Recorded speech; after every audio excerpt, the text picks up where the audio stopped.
Bapak-bapak yang dikasihi Tuhan Yesus Kristus, salam damai sejahtera bagi kita semua.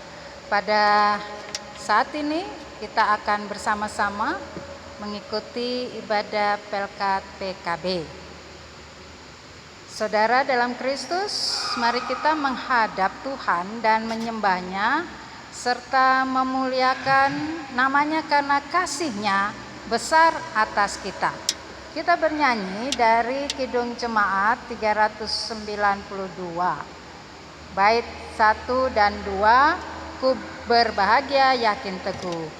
Ku berbahagia yakin teguh, Yesus abadi kepunyaanku. Aku warisnya, ku ditebus, ciptaan baru, Roh Kudus. Aku bernyanyi bahagia, memuji Yesus selamanya. Aku bernyanyi bahagia, memuji Yesus selamanya. Pasrah sempurna, nikmat penuh, suka surgawi melimpahiku. Lagu malaikat amat merdu, kasih dan rahmat besertaku. Aku bernyanyi bahagia, memuji Yesus selamanya. Aku bernyanyi bahagia, memuji Yesus selamanya. Bapak-bapak yang dikasihi Tuhan, mari kita berdoa untuk memohon bimbingan Roh Kudus Tuhan. Mari kita berdoa. Allah Bapa Surgawi, terima kasih ya Tuhan, kalau pada saat ini kami boleh ada bersama dengan Tuhan dalam persekutuan pada saat ini, dan kami akan membaca dan merenungkan firman-Mu. Berikan kepada kami Roh Kudus-Mu, supaya kami dapat memahami kehendak Tuhan dan kami melakukannya dalam kehidupan kami sehari-hari.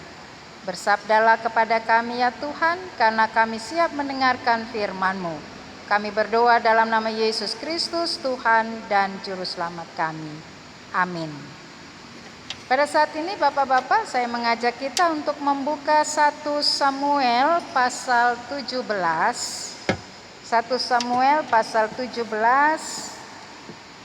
ayat 37 sampai 39. 1 Samuel pasal 17 ayat 37 sampai 39 yang mengatakan, pula kata Daud, Tuhan yang telah melepaskan aku dari cakar singa dan dari cakar beruang, Dia juga akan melepaskan aku dari tangan orang Filistin itu.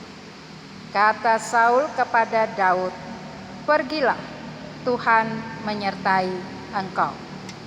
Lalu Saul mengenakan baju perangnya kepada Daud, ditaruhnya ketopong tembaga di kepalanya, dan dikenakannya baju zirah kepadanya.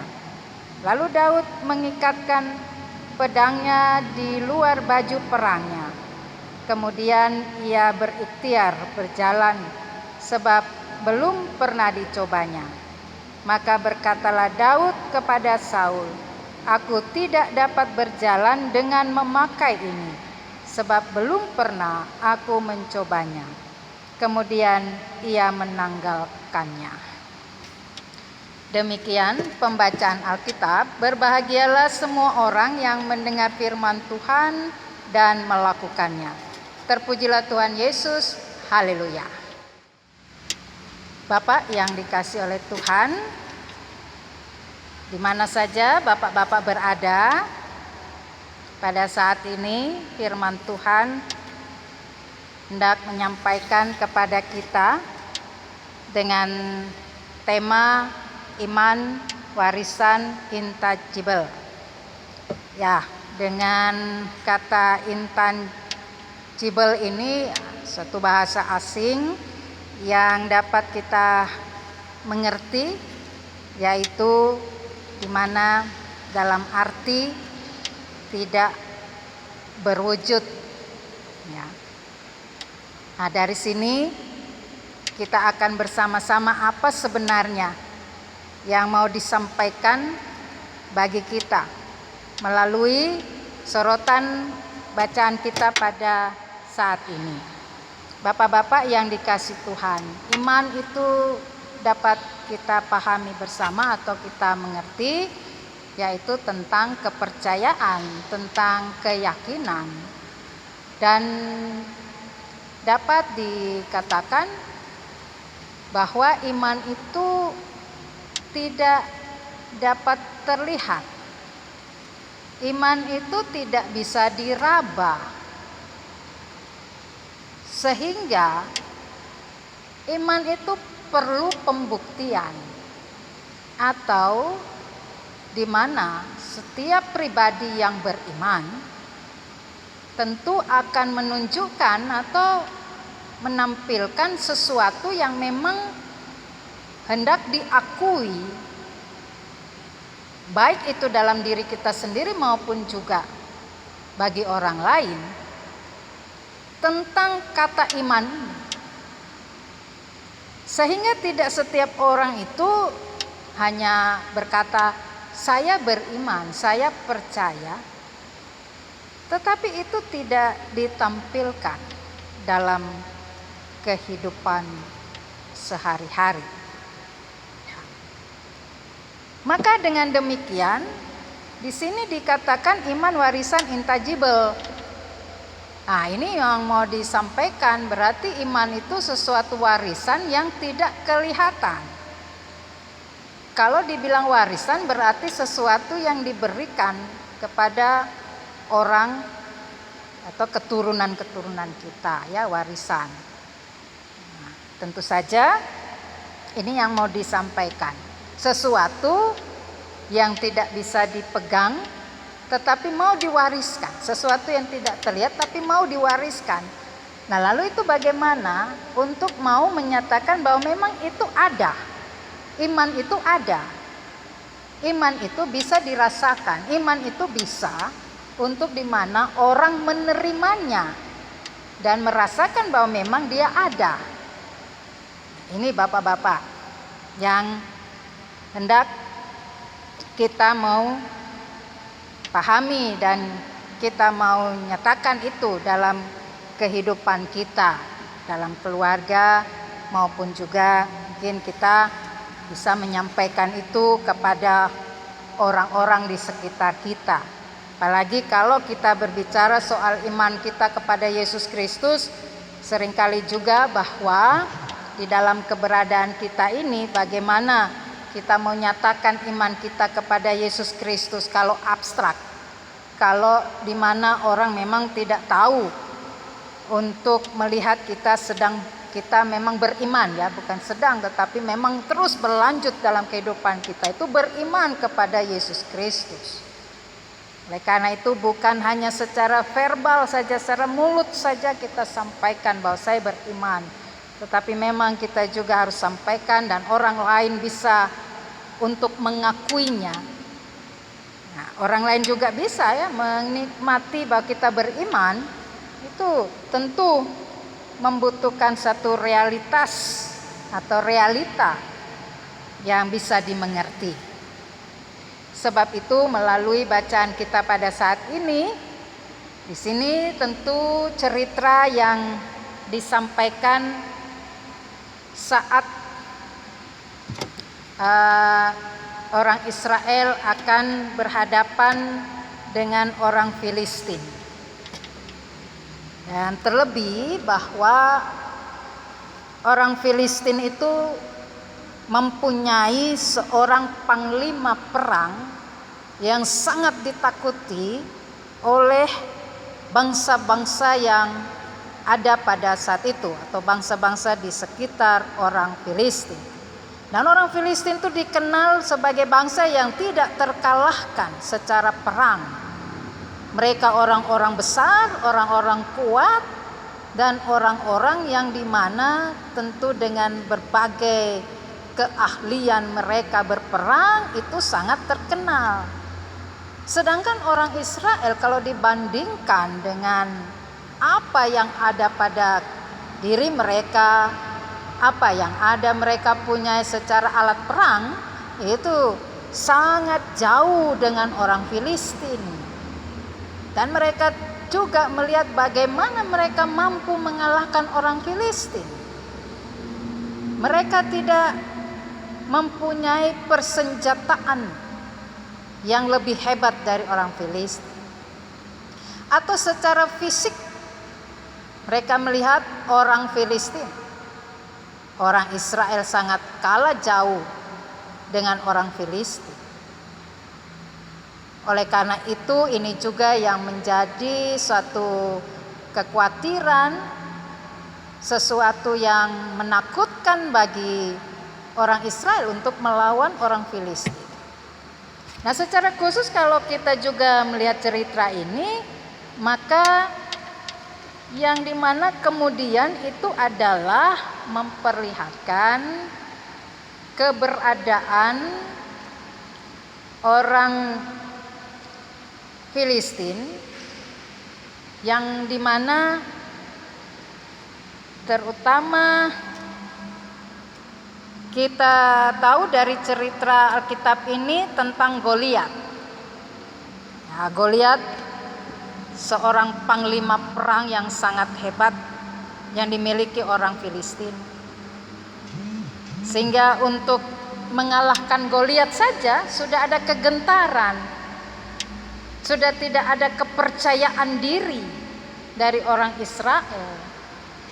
Nah, oleh karena itu maka di situ juga bahwa ketika Daud memberikan dirinya atau dia ada di hadapan Saul dan dia akan melawan Goliat, ini juga menjadi sesuatu yang tentu saja bisa ya, mau kalau kita bahasakan bisa menggelikan gitu, karena Daud ini orangnya kecil, Goliat orangnya besar.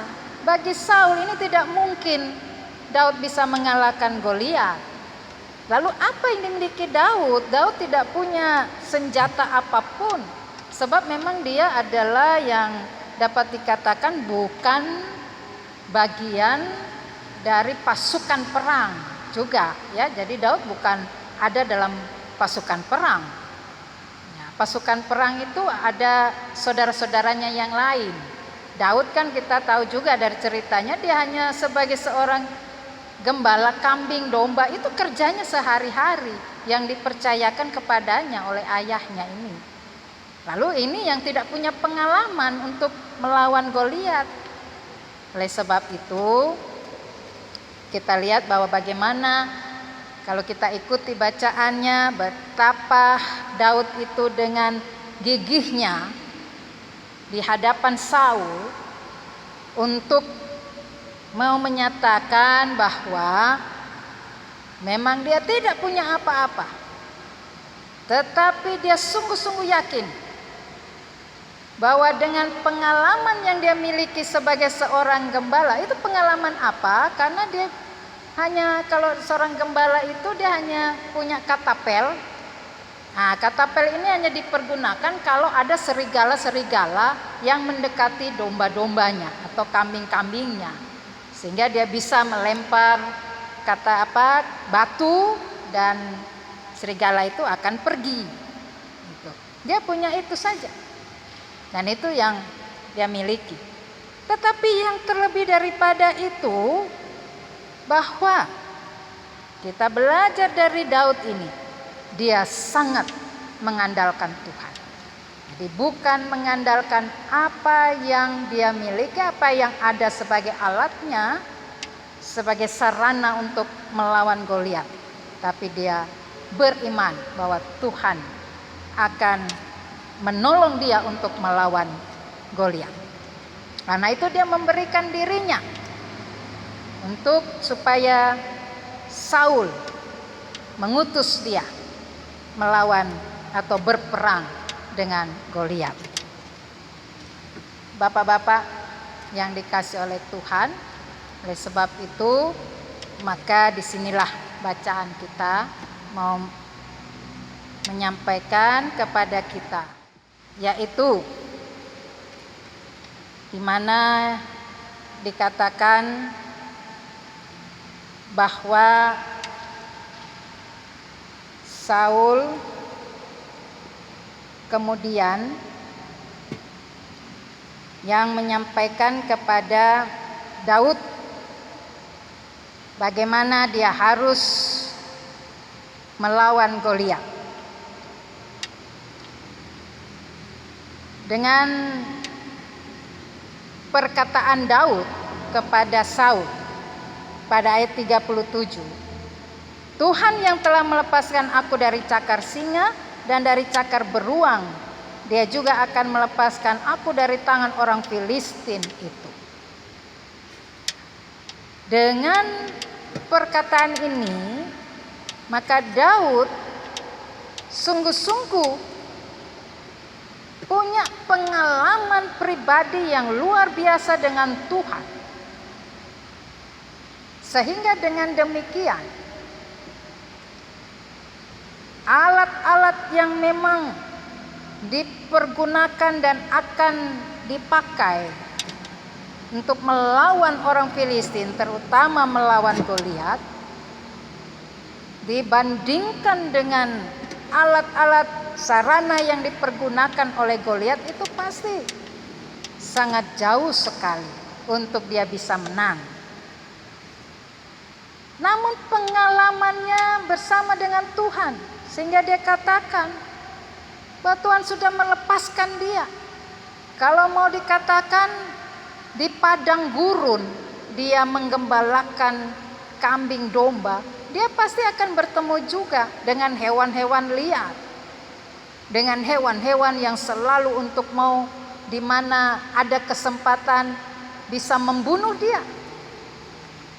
Tetapi itu semua tidak terjadi atas dirinya. Kalau di situ dikatakan ada cakar singa, cakar beruang, itu di padang gurun pasti dia bertemu dengan hewan-hewan seperti itu. Namun apa? Dia tetap dalam keadaan yang sehat, tetap keadaannya baik, dan dia tidak kekurangan apapun secara fisik. Maka inilah yang kemudian dia mau sampaikan kepada Daud, bahwa Tuhan yang akan melakukan segala sesuatu untuk memberikan kemenangan bagi dirinya.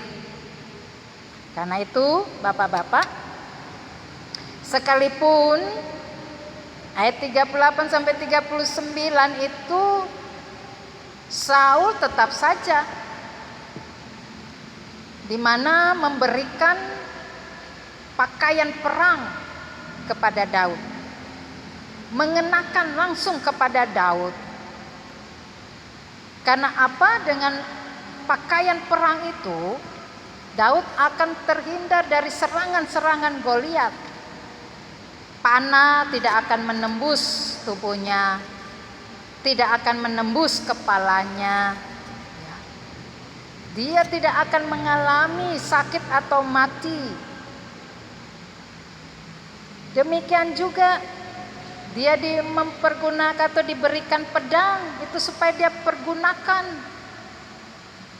untuk dapat membunuh Goliat.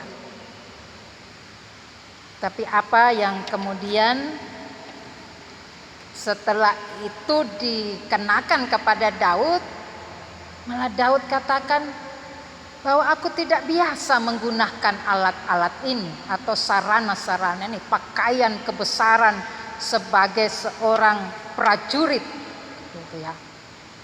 Dia tidak mau menggunakan itu, makanya dikatakan dia menanggalkannya.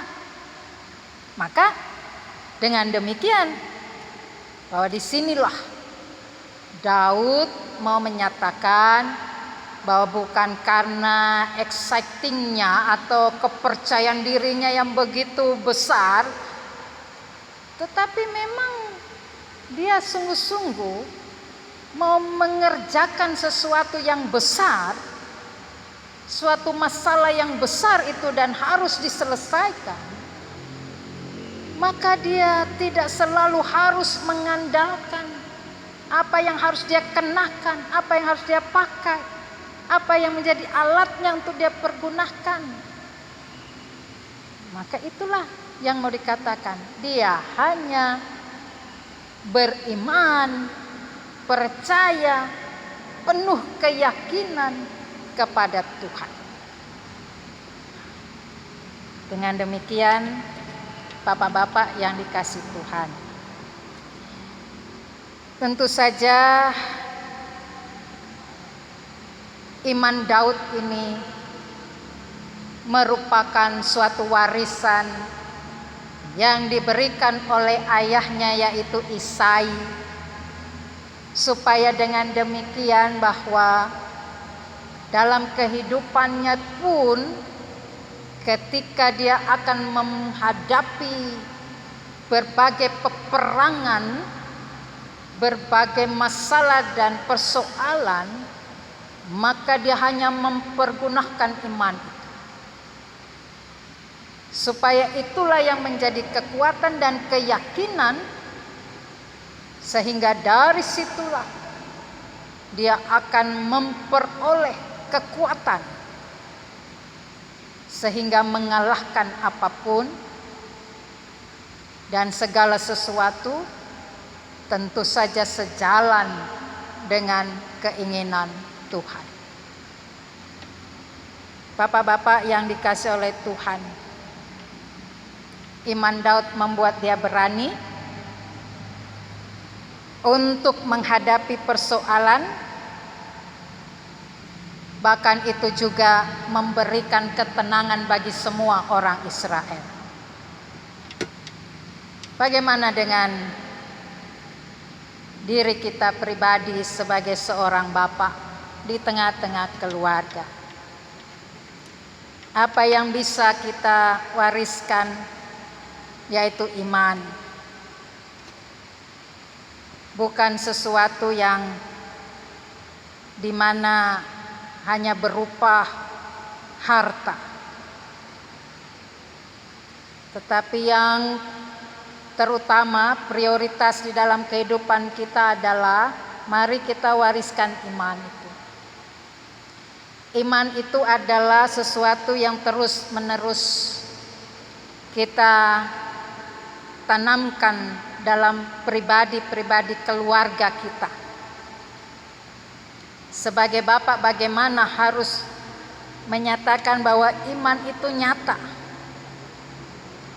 Kalau kita mengingat akan perkataan-perkataan Alkitab, baik itu yang ditulis oleh Rasul Paulus maupun juga yang ditulis dalam Ibrani tentang iman, maka akan memperlihatkan atau menyampaikan kepada kita bahwa iman itu sesungguhnya tidak kelihatan, tetapi dia akan nyata di dalam setiap kehidupan kita. Dalam perbuatan-perbuatan, nilai-nilai kehidupan Kristen itu yang kita wariskan di dalam kehidupan keturunan-keturunan kita. Nilai-nilai hidup secara iman percaya kepada Yesus Kristus. Itu yang selalu kita mau untuk supaya keturunan-keturunan kita juga tetap ada dalam kehidupan mereka beriman kepada Yesus Kristus. Bapak-bapak yang dikasihi oleh Tuhan, bahwa dengan kehidupan kita saat ini pun justru iman kita semakin nampak, segala persoalan, pergumulan kita sebagai Bapa untuk memenuhi kebutuhan keluarga. Ada banyak pekerjaan yang juga selalu mendatangkan tantangan bagi kita.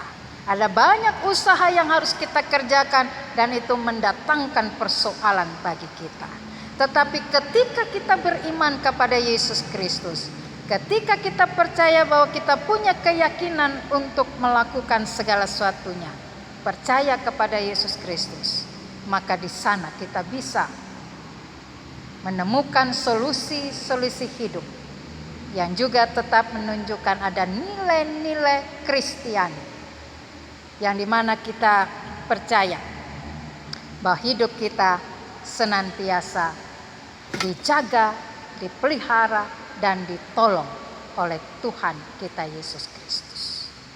Tuhan memberkati bapak-bapak dengan segala kehidupan yang senantiasa boleh mendatangkan wujud iman di tengah-tengah keluarga maupun juga di tengah-tengah pekerjaan masyarakat di mana kita berada. Amin. Bapak-bapak ini kasih Tuhan, mari kita bernyanyi dari Kidung Jemaat 392 baitnya yang ketiga, Aku Serahkan Diri Penuh. Aku serahkan diri penuh dalam Tuhanku, hatiku teduh sambil menyongsong kembalinya, ku diliputi anugerah. Aku bernyanyi bahagia memuji Yesus selamanya. Aku bernyanyi bahagia memuji Yesus selamanya. Bapak-bapak yang dikasih Tuhan, mari kita menaikkan doa syafaat, kita berdoa. Allah Bapa Surgawi, terima kasih ya Tuhan, dalam persekutuan dengan bapak-bapak di tengah-tengah kehidupan masing-masing, kami juga percaya Tuhan bahwa Engkau selalu ada bagi kami. Engkau yang tetap memelihara kami sebagai bapak-bapak dengan segala harapan-harapan kami. Bahkan di tengah-tengah persoalan dan pergumulan, baik di tengah keluarga, pekerjaan, maupun dalam relasi-relasi kehidupan kami dengan masyarakat. Kami percaya Tuhan, kami tetap menjadi bapak-bapak yang berpegang teguh dengan iman percaya kami. Kami selalu juga mau melanjutkan setiap kehidupan beriman kami kepada keturunan-keturunan kami. Kami yakin bahwa di tengah-tengah keluarga kami terus mengajarkan, kami terus menyampaikan bagaimana kehidupan yang seharusnya di dalam iman percaya kepada Yesus Kristus. Kami sungguh-sungguh menyerahkan diri kami kepada Tuhan, supaya dengan demikian kami pun tetap menampilkan kehidupan kami pribadi sebagai bapak yang beriman, yang juga itu selalu kami nyatakan lewat setiap tutur kata kami, lewat setiap tindakan kami, keputusan kami dalam memimpin keluarga. Dan kami juga tetap memperlihatkan bagaimana cara Tuhan ketika melakukan kebaikan-kebaikan Tuhan, itulah yang juga akan kami nyatakan, kami ceritakan di tengah-tengah kehidupan keluarga, anak-anak, supaya dengan demikian bahwa kasih setia Tuhan dan kasih karunia Tuhan juga akan terus bekerja di tengah-tengah kehidupan kami sebagai keluarga Tuhan. Bapak Surgawi, kami juga mau berdoa untuk keberadaan bapak-bapak di dalam mereka bekerja, mereka juga menemukan persoalan-persoalan pergumulan dalam usaha, Tuhan, Engkau menolong setiap kaum Bapa di dalam segala sesuatu yang mereka kerjakan. Dan kami yakin bahwa dengan iman percaya kami boleh juga merasakan akan bukti cinta kasih Tuhan kepada kami. Sehingga dengan demikian bahwa apa yang kami perlukan untuk kehidupan kami keluarga itu juga selalu terpenuhi oleh rahmat Tuhan sendiri. Bahkan kami juga akan terus ada lewat hidup pelayanan dan kesaksian kami melalui GPIB Jemaat Getsemani Balikpapan ini. Dan biarlah kami juga akan semakin memperlihatkan bagaimana cinta kasih Tuhan melalui pelayanan dan kesaksian kami. Kami tidak akan ragu dengan segala sesuatu yang kami mau berikan dan segala sesuatu yang kami persembahkan bagi Tuhan. Bapa Surgawi, kami berdoa untuk bapak-bapak yang sakit dimanapun berada, Tuhan menolong mereka dan Tuhan sembuhkan. Bapak-bapak yang juga selalu dengan pergumulan dan melupakan Tuhan, biarlah mereka pun akan terus ada di dalam kasih setia Tuhan, dan di mana mereka berada, mereka juga akan kembali mengingat bersekutu dengan Tuhan. Kami berdoa bagi keberadaan bangsa dan negara dengan segala kesusahan-kesusahan yang saat ini boleh dialami karena pandemi COVID-19. Biarlah ya juga Tuhan bebaskan kami, lepaskan kami dari berbagai sakit penyakit, dari berbagai dampak kehidupan karena COVID-19 ini. Terima kasih ya Tuhan, inilah doa kami ya Bapa. Engkau ampuni segala salah dan dosa kami. Dan kami menaikkan doa ini hanya di dalam nama Tuhan Yesus Kristus yang telah mengajar kami berdoa. Bapa kami yang di sorga, dikuduskanlah namamu, datanglah kerajaan-Mu, jadilah kehendak-Mu di bumi seperti di sorga. Berikanlah kami pada hari ini makanan kami yang secukupnya, dan ampunilah kami akan kesalahan kami, seperti kami juga mengampuni orang yang bersalah kepada kami. Dan janganlah membawa kami ke dalam pencobaan, tetapi lepaskanlah kami daripada yang jahat. Karena Engkaulah yang empunya kerajaan dan kuasa dan kemuliaan sampai selama-lamanya. Amin.